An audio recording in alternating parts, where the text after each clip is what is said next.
Hi, it's Karen, the Weekend Craftaholic. Thanks for joining me. Today I've got a new one for you. This is the first time I've actually posted a 12 by 12 layout.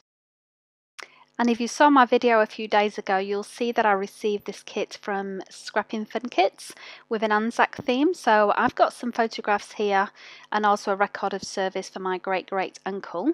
These were a copy of the picture of his medals. And what I'm going to do is put together a layout from the kit based on this memorabilia as well. So the only thing I've added myself is this 12 by 12 sheet. I really like the look of this. It reminds me of the old style mail envelopes that you used to get with the red and blue stripes. So that's the only thing really that I'm going to need to use, because as you can see in this little box I've got here, the kit does come with quite a lot of stuff to use. So I'm just getting all the different bits and pieces out now of what I think will go well with this coloured background, and you can see there's lots of other little pieces in this kit as well, which if I don't use today, I've got an idea I'm going to make some cards.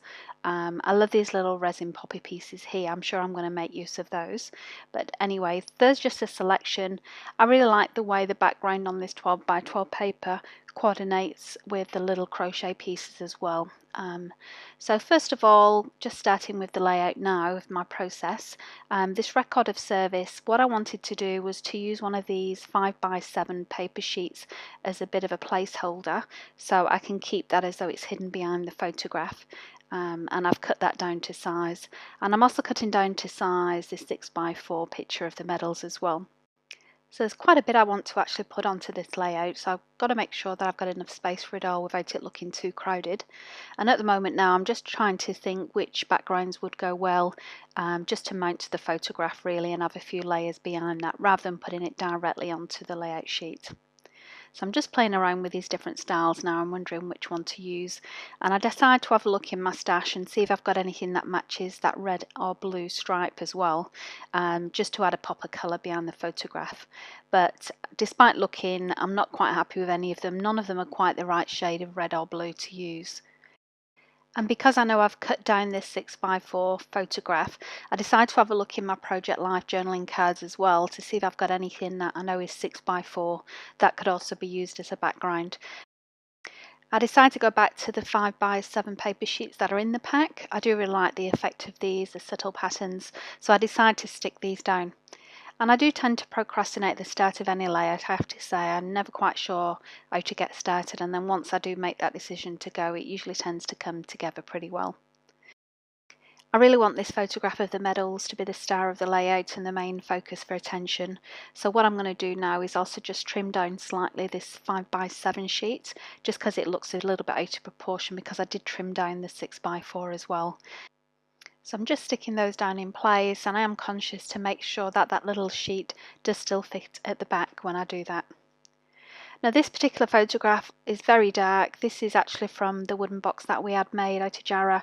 Got it engraved as well, and this is where the medals are actually kept, nice and safekeeping. And what I want to do with that is just to bring a bit of texture in now. So what I'm going to do is just back it with some foam tape just to raise it off the picture slightly. Now I would normally just use a piece of cardboard as a backing for this, but as it's quite a small piece, I'm just using a couple of layers of this foam tape instead. And I've got this express tape. This is super sticky and strong, and some double-sided tape. And this, I know I've used it many times in the past in my Project Life. Will create a nice little envelope if you like, and keep that picture adhered to the layout so that I can still tuck something behind and keep it safe. So I know that's going to work quite nice. So that's the main picture done, and then I noticed that this little scrap of paper that I've got left would be the perfect size now for this, so I decided to use that as well as a backing for the photograph. That said, I do make a bit of a mess putting it on. I don't get it quite straight, so I've got to take it off and reapply that, but that's fine, it sticks quite well. So I'm pretty happy with the way those two have come out. I think they look really well together. So now it's time to move on with the rest of the layout and decide where I want to place all my different embellishments and pieces. I always knew I wanted this layout to have a bit of a formal look about it, so I always knew the chipboard pieces would be in the top and in the centre on this layout, and they came in the kit just as they were, so I painted them red with some acrylic paint. And then I'm just going through the rest of the pieces in the kit here and just deciding where I'm going to use each placement of each of them. So I definitely want to use these little resin poppies, and I also want to use these crocheted pieces because I think they go perfectly with the 12 by 12 sheet that I've got as my background. I really wanted to use this strip of ribbon as well with the poppies on, but it was a little bit too bright, so I'm going to keep that for a card that I'm going to make with the rest of the pieces and paper that's left over. So I decided these are the pieces I am going to use. The decision now really is just whereabouts I'm going to lay them on the spread. I want to make sure that I've got a good balance without it all being in the centre.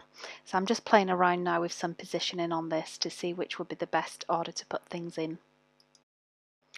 And I'm thinking I'm about set on that layout, so it's time to get out my little pot of multi-mat media.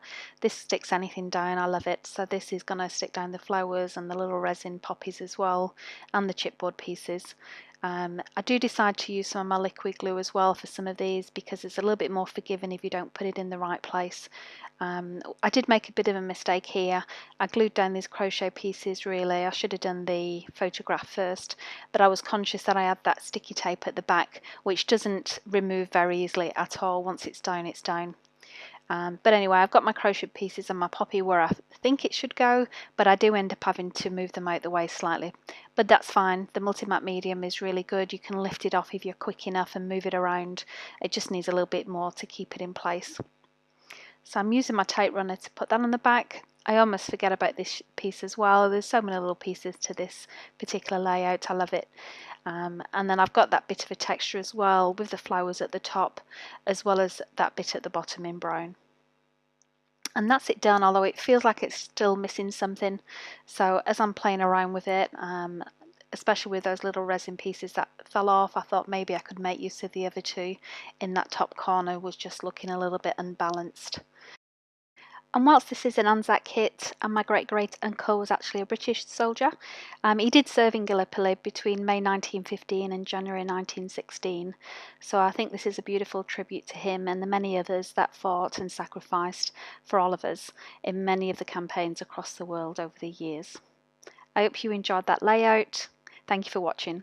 Hey, thanks for watching. If you've got any comments about this video, please leave them below. I'd love to see them. And if you enjoyed this video, please give it a like. That way YouTube knows to recommend similar ones for you. And finally, if you'd like to see more from me, and I hope so, please subscribe by clicking the link below. I post new content every weekend.